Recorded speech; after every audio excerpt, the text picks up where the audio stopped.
Stitch? तो कहने लगी हाँ सर। तो गए तो तेजेंद्र सर बताने लगे कि कैसे कैसे वो निकली और मैंने मतलब उनको कैसे निकाला, कितना अच्छे से कर रही हैं। तो जब वो रास्ते में मुझसे कहे कि देखो वो ऐसे ऐसे बैकग्राउंड का तुम तो फिर भी ठीक हो और वो तो ऐसे ऐसे थी, तो ऐसे करने मैं कही कि नहीं, आप कुछ भी मुझसे कुछ भी करा लो, मैं कभी भी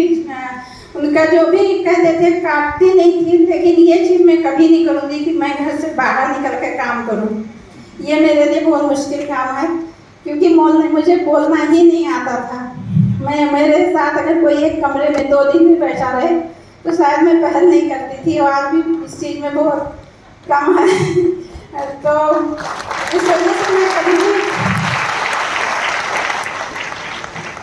इस वजह से मैं कभी भी नहीं निकलना चाहती थी कि मेरे साथ क्या चैलेंज आएगा, ये मुझे लगता था कि मैं कैसे करूँगी,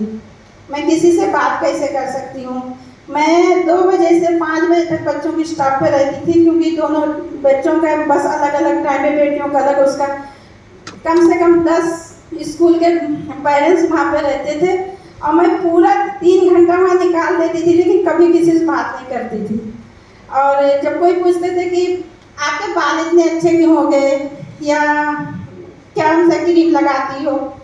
तो वहाँ पे मैं सेल कर देती थी कि वह स्टिच कैसे या पेस्ट ले लिए, तो कुछ 8 से 10 हज़ार का मैं सेलिंग कर देती थी, लेकिन कभी भी अपने से पहल करके नहीं।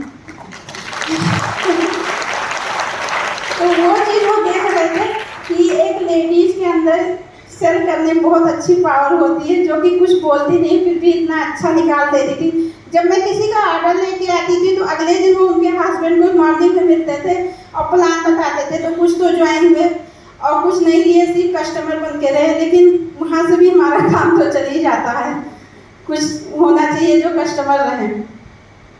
इस तरह से चल के बहुत अच्छी से सब कुछ